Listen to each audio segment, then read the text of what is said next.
What time is it? It's nation time.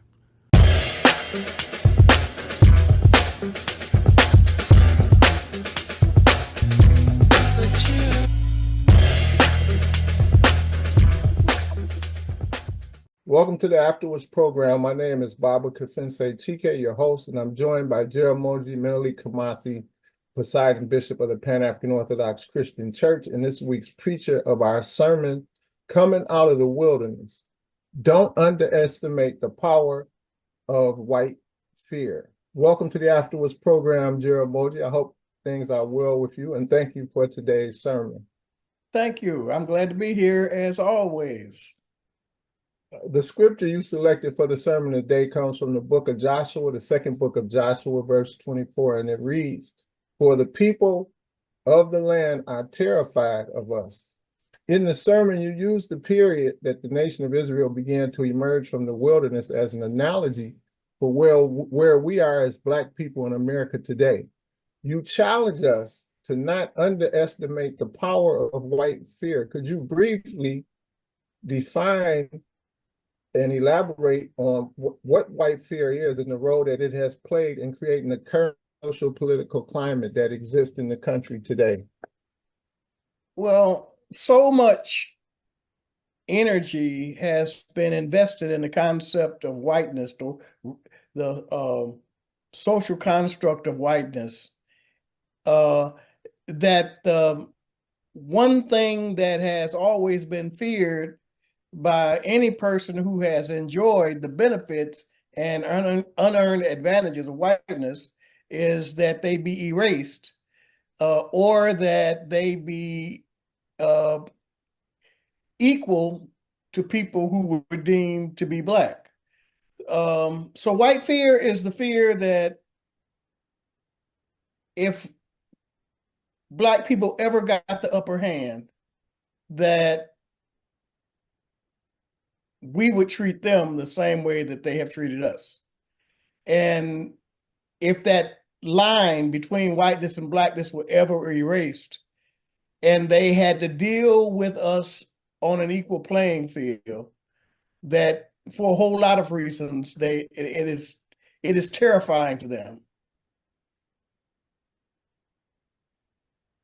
I could elaborate more, but it's terrifying for a number of reasons. They don't feel equal to Black people in strength, in intelligence, in sexual prowess, in anything. So it is something that they're not talking about out loud, but that recessive gene is going to be eventually wiped out if there is not a hard barrier between white people and Black people, people of color of any kind, and white people, because the color gene is dominant. The white gene is recessive, and when it comes in contact with the color gene, it eliminates the white gene. What I'm grasping from what you're saying, separate from the genetic interpretation, is that this fear really exists in their minds. Yeah. But what do you think is the sentiment of Black people in terms of what do you think our sentiment is if we were to be if the roles were changed or switched, if what they feared were to really happen? What do you think our sentiment is in that would be in that context? I don't think that we're in places where Black people who had not been in power suddenly were in power, like South Africa. They have in power in majority, in Zimbabwe. In places where this has happened around the world, there's been no widespread repercussions against white people. And that's just not the way we are. We don't necessarily want revenge and retribution. We just want freedom and liberation. We don't want revenge and retribution.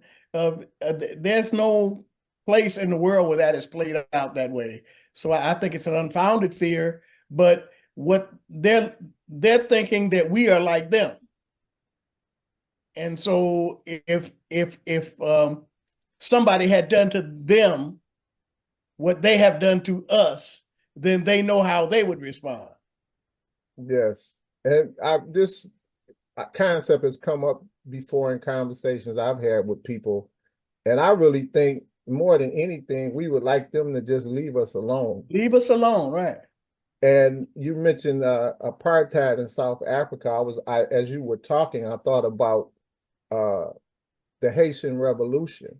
Yeah. How the Haitians, of course, kicked the French out. And I don't know of any accounts where they went out seeking to get more revenge, even though they've been held to account and to pay France reparations. So I Right. think the point you make that we're not them.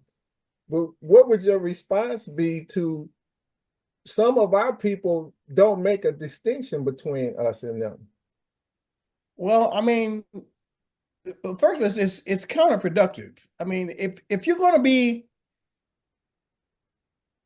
I believe in absolute morality. I believe moral values are absolute. So you can't be for justice when it is in your favor and not for justice when it's in somebody else's.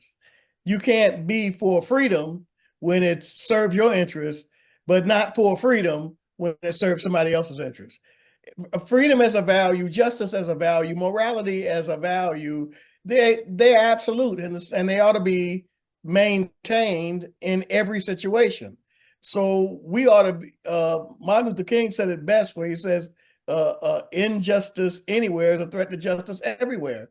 You have to fight the evil so that it doesn't spread and become your problem. And I think that speaks to a worldview that is consistent with people of African people and other people, indigenous people and Asian people as well. And it speaks to what we said earlier about what our possible sentiment would be if the tables were turned, so to speak.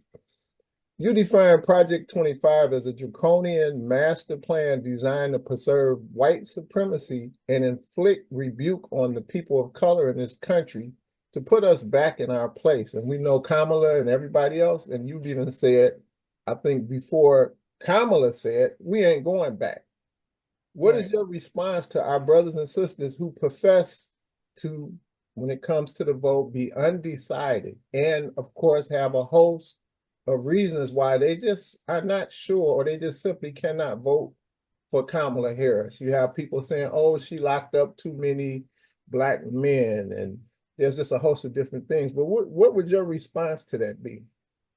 Well, my first response would be that she was the attorney general, so it was a job to lock up people that committed crimes. And we may not like to admit it, but some Black men need to be locked up. It's not our problem is against over policing and over criminalizing and over incarcerating Black people. But there are some that need to be locked up. And if that's her job, of course, that's what she was going to do. So I don't think that holds any water. That's anybody doing their job is going to have to produce what the job demands. I think, though, that people that we have a hard time in that we are not sophisticated a lot of times in our service of our own interests. We don't look at the world in terms of what serves my interests. Like, I am not a Democrat. I am not a Republican. I am a Black nationalist, Pan-Africanist seeking to serve the interests of Black people. I can go with an agenda that is in the best interest of Black people in general and not drink all the Kool-Aid for that particular position, for that particular side. But it serves our interests at this time. And I think that recently, say the last 30, 40 years, Black people have not had to hold their nose and make the best of a bad situation, make the best choice, the best choice out of two bad choices. When for years that's what we had to do. And we had to cut deals to get the little bit of concession that we got that allowed our lives to be easier, allowed us to have some representation or say so over our welfare. Well, in that way, we were more intelligent about voting then than we are now, because we think that we are equal citizens and we're making informed choices, like everything is equal to everybody. No, we have to make choices that allow our interests to be served, that push our self-determination agenda forward. And some people just have a hard time understanding that in this election, it's a binary choice. There is no third choice. It's a binary choice because one, the Republican position is absolutely devastating to Black people. And the Democrat position, while it doesn't give us everything we want, it doesn't do everything we'd like to accomplish. It gives us a kind of ability to move around and function and to carry out our struggle for self-determination that the other side would not allow. Mm-hmm. And one thing that you said, I agree with so much of what you just said, but other people, if we look at other groups, they tend to operate in their interests all the time. All the time. And very rarely do you see any confusion in terms of them operating in their own best interest. You conclude the sermon with two important declarations to Black folk. One is that, quote, we are coming out of the wilderness and that this is our time if we dare to take it. How do the programs of the Pan-African Orthodox Christian Church fulfill or rise to the challenge of these declarations? I think that the environment that a multicultural, multi-ethnic democracy provides an environment within which we can more quickly and aggressively pursue our program and agenda. It allows us to be able to gain access to more of the resources of the society in general. It affords us a greater degree of freedom and movement and more support from the institutions in the country that allows us to be able to carry out our program. So I think that I think that our program is enhanced by not dealing with an overtly hostile government.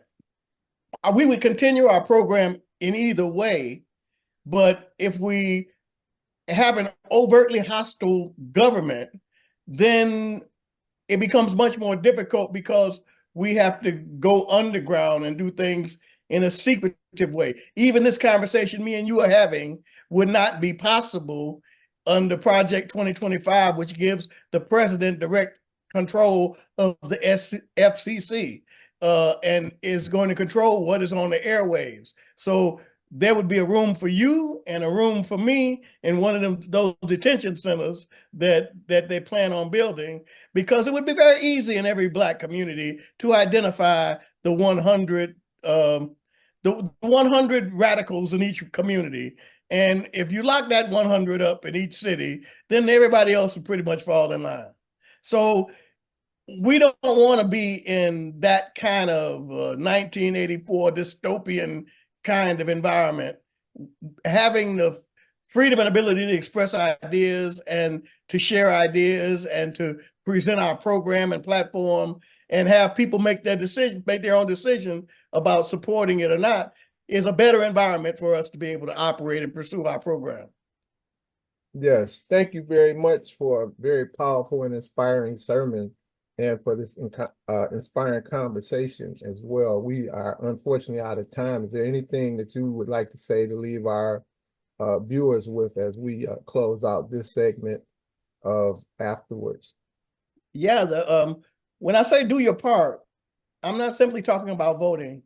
I'm talking about doing everything you can to make sure that other people vote also, to make sure that we do everything we can to try to overwhelm the suppression machine, which we know certainly is there. So it's not just about our singular vote, but trying to have impact on people who normally would not be going to the polls. That is, we all need to do as much as we can in order to make that happen. And if we get to the other side of this, then it's a whole new agenda that we're talking about. And it's a whole new possibilities on the horizon because we don't have this dark cloud hanging over our heads. Thank you again, Jeramoji. And I'd like to thank the viewers for joining us today. And I'd like to urge you and invite you, the viewers, to join us again next week and every week for more enlightening sermons that we present in AfterWords and that we present in our weekly broadcast and in the following discussion in the AfterWords format. And I'd like to just resonate the words that you present to us and urge our people not to underestimate the power of white fear. Peace. Amen. What time is it? It's nation time.